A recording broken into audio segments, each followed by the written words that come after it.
So I had this great moment in a jam.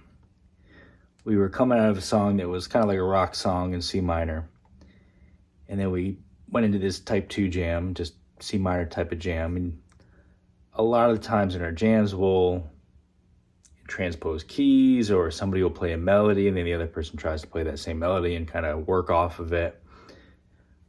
But this time, for some reason, I just decided not to worry about any of that at all and just sit in C minor and just explore C minor fully. And what that did is it completely changed everything about my playing. One of my biggest critiques I have of my playing is always I play with way too many notes, or I'll try to just take solos and take them somewhere, take like a narrative somewhere.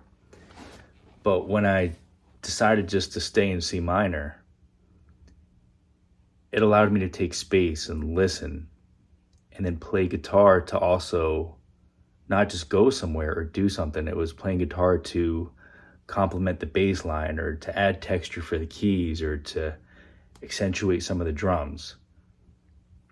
And I feel like a lot of times when we do jams where we're modulating keys or going somewhere, I don't quite take the time to notice those small little details and dynamics and texture.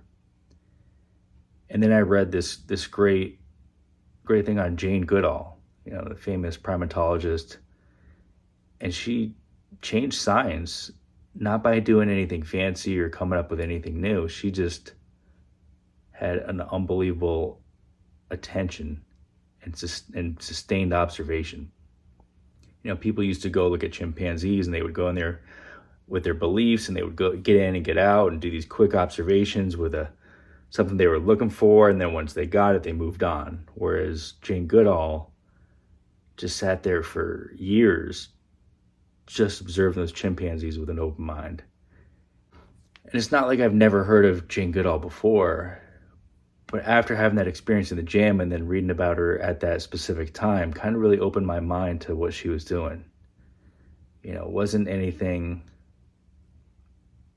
crazy or anything extraordinarily intelligent. It was just sustained attention at a level of detail that most people never get to. And I think that happens a lot with music. If you can take your time, it can help to put on constraints. So that's what I was said. I'm just going to do C minor, and then just give yourself time there, and you'll find all those little details that you might be missing otherwise. And then another thing that I was able to do, a thing that I've been focused on, was is a cue in music. Is if a lot of times when I'm playing, I just kind of focus on the attack. I'll focus on the attack of the note and kind of what's coming next. But one cue that's been working for me is to listen to this note fade out. Like listen to the attack, the bloom, and then listen to that trail end and really listen till that note is gone. And what's that's done is it's helped me get a little bit more space in my playing. And then when those notes are hanging, I'm paying attention to what my bandmates are doing and how that note fits in with the whole thing, which will then it'll pretty much tell me what to do next based on how that note feels. So if you don't have a band, what you do is you just put on a backing track.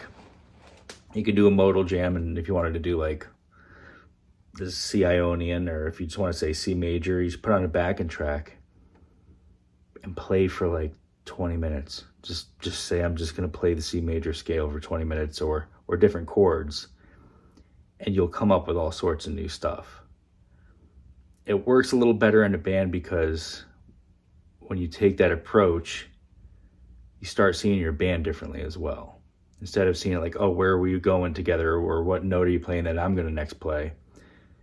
It's more, what are we creating together, which I think is a much better place to be as a band member and as a musician.